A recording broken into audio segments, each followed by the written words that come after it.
वालेकुम दोस्तों, मैं हूं बासित अली और आप देख रहे हैं अमलियात की दुनिया। आज आपकी खिदमत में घोड़ी की नाल पर जो एक नक्श लिखा जाता है मोहब्बत का, और फिर उस नाल को पानी में डाल दिया जाता है, तो वो आज आपकी खिदमत में पेश करूंगा। बहुत से आमलीन इससे काम लेते हैं, बहुत जगह दर्ज भी हुआ, लेकिन आज आपकी खिदमत में मुकम्मल तरीके के साथ पेश करूंगा।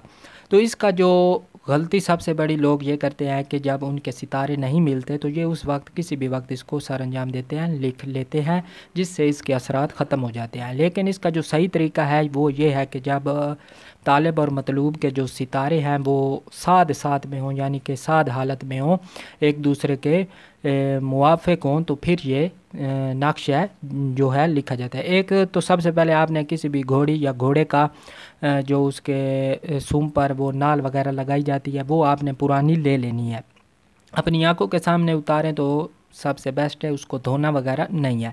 उसके बाद उसके ऊपर हम एक तिलस्म लिखेंगे। तिलस्म हम किसी भी रोशनाई से किसी भी पेंसिल के साथ लिख सकते हैं। अब सबसे पहले हम उस नाल पर एक लाइन लगाएंगे।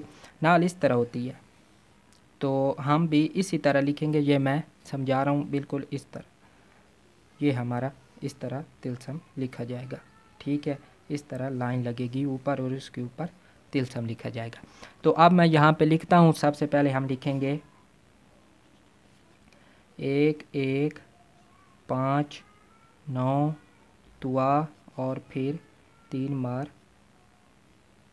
हर्फ हा। उसके बाद फिर 9, फिर 2 बार 1 1, फिर 9 5 3 और 9। नीचे हम अब इबारत लिखेंगे अल हुब्बे फ़लाँ बिन फ़लाँ, अला हुब्बे फ़लाँ बिन फ़लाँ। एक और बात आपको अर्ज़ कर दूं कि सबसे पहले हमने यहाँ पे तालिब का नाम लिखना है, यानी कि जो नक्श लिख रहा है या जिसके लिए आप लिख रहे हैं, और यहाँ पे माशूक या मतलूब का नाम लिखेंगे। जब ये हम लिख चुकेंगे उसके बाद उसके ऊपर हमने सुर्ख कपड़ा लपेट के उसको दरिया में, नहर में, समुंदर में डाल देना है, कुएं में डाल देना है। तो इसके असरात जो हैं वो भी आप अपनी आंखों से देखेंगे। बड़ा ही ज़बरदस्त और मुजरब है, बहुत से बुज़ुर्गों ने भी इसको लिखा है।